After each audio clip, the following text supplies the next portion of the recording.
Pada suatu hari, Nabi Musa ni sedang bercakap di khalayak Bani Israel dan bertanya kepada mereka, siapakah orang yang paling berilmu?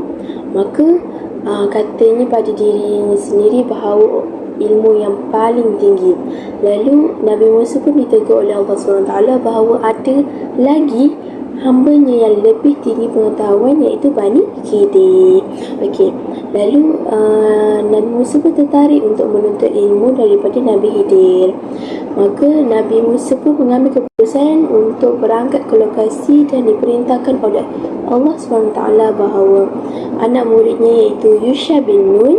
Kemudian Nabi Musa bertanya kepada Allah, bagaimanakah cara untuk bertemu dengan Nabi Khidir? Lalu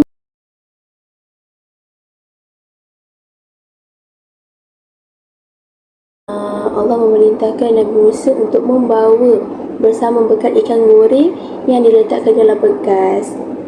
Lalu Nabi Musa pun berpesan pada Yusha supaya memberitahunya sekiranya ikan di dalam bekas tersebut hidup kembali dan berenang ke dalam laut. Setelah menempuh perjalanan yang jauh, mereka pun memutuskan untuk berehat. Tiba-tiba ikan yang berada dalam bekas tu bergerak dan akhirnya jatuh ke dalam air dan terus berenang. Lepas tu Yusha ni melihat kebesaran Allah SWT yang menghidupkan semula ikan dan yang telah mati tu. Lepas tu disebabkan kepenatan, Yusha pun tertidur dan terlupa untuk memberitahu kepada Nabi Musa tentang apa yang berlaku. Kemudiannya mereka meneruskan perjalanan sampai ke satu tempat. Nabi Musa pun berkata kepada Yusha untuk membawakan makanan kepadanya. Ketika itulah Yusha pun teringat dan menceritakan kepada Nabi Musa. Apabila Nabi Musa mendengar cerita Yusha itu, sedarlah Nabi Musa pun tersedar bahawa di situlah tempat pertemuan Nabi Khidir. Lalu mereka pun kembali semula ke tempat tersebut, dan setelah tiba je di sana, mereka terlihat seorang hamba Allah SWT memakai baju berwarna putih. Lalu Nabi Musa memberi salam dan bertanya kepada Nabi Khidir, adakah aku boleh mengikutimu supaya engkau mengajarkan kepadaku ilmu yang benar di antara ilmu yang telah diajarkan kepadamu? Nabi Khidir bimbang Nabi Musa tidak akan mampu bersabar dengannya. Maka berkata Nabi Khidir sebagaimana yang terdapat di dalam Al-Quran yang bermaksud, jika kamu mengikutiku, maka janganlah kamu menanyakan kepadaku tentang sesuatu apapun sampai aku sendiri yang menerangkannya kepadamu. Nabi Musa menjawab bahawa dia adalah orang yang sabar dan tidak akan menentangnya dalam suatu urusan pun. Maka kemara Nabi Khidir dan Nabi Musa bermula, dan berlakulah beberapa peristiwa yang menguji kesabaran. Apabila tiba di sepanjang sungai, mereka berhajat untuk menyeberangi sungai tersebut. Secara kebetulan, seorang pemilik perahu yang berada di sekitar mengenali Nabi Khidir dan menawarkan kepada mereka untuk menaiki perahunya tanpa bayaran. Mereka bersetuju untuk menaiki perahu itu. Apabila tiba di pertengahan sungai, Nabi Khidir melubangi perahu tersebut. Kemudian, Nabi Musa pun mempersoalkan tindakan yang dilakukan oleh Nabi Khidir. Nabi Khidir pun menjawab, bukankah aku sudah katakan kepada engkau tidak akan mampu bersabar dengan perbuatanku?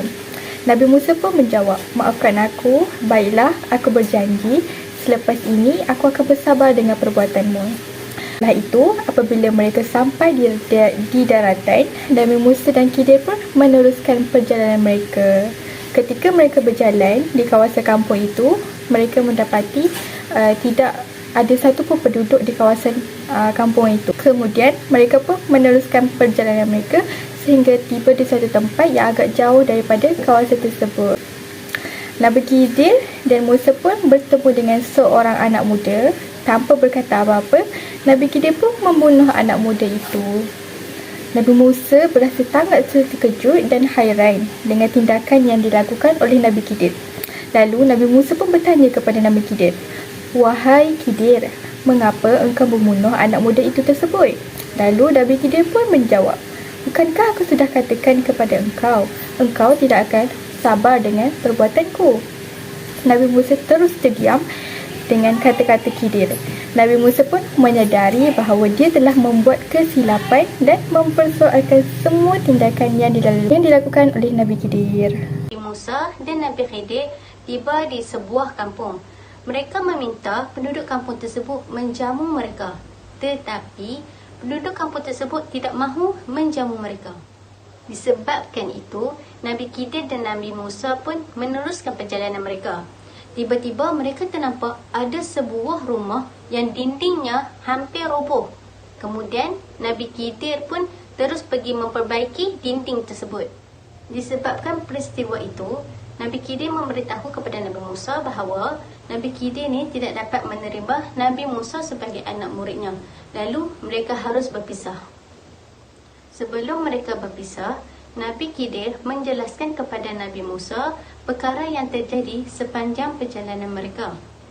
Peristiwa pertama ialah perahu yang dilubangi oleh Nabi Khidir. Nabi Khidir menyatakan bahawa perahu tersebut dimiliki oleh seorang yang miskin. Di hadapan sana ada seorang raja yang akan merampas perahu tersebut. Dengan cara tersebut, Nabi Khidir ni dapat menyelamatkan perahu orang miskin itu. Peristiwa yang kedua pula ialah seorang anak muda yang dibunuh oleh Nabi Khidir. Nabi Khidir membuat sedemikian kerana anak muda tersebut merupakan orang kafir, manakala ibu bapanya merupakan orang Muslim. Dengan cara itu, anak muda tersebut tidak dapat menarik ibu bapanya ke arah kekafiran. Peristiwa terakhir berkaitan dengan Nabi Khidir memperbaiki dinding yang roboh tanpa meminta upah. Nabi Khidir menyatakan bahawa rumah itu dimiliki oleh dua anak yatim. Ayahnya seorang yang soleh. Di bawah rumah tersebut terdapat harta-harta yang dimiliki oleh anak yatim itu yang ditinggalkan oleh ayahnya. Maka dengan itu, Nabi Musa pun memahami alasan yang diberi oleh Nabi Khidir atas semua perkara yang dilakukan. Setelah itu, mereka pun berpisah. Terdapat 3 pelajaran yang dapat kita ambil melalui kisah Nabi Musa dan Nabi Khidir. Yang pertama, kesungguhan dalam menuntut ilmu. Kita perlulah bersungguh-sungguh dalam menuntut ilmu dan tidak berputus asa dalam setiap ilmu yang kita pelajari. Yang kedua, iaitu kesabaran dalam menuntut ilmu. Kita perlulah bersabar dalam menuntut ilmu supaya dapat memperolehi ilmu yang bermanfaat. Yang ketiga, iaitu mencintai ilmu. Setiap orang perlu mewujudkan dalam diri mereka sifat mencintai ilmu supaya dapat memahami sesuatu pelajaran serta dapat mengamalkannya pada masa akan datang.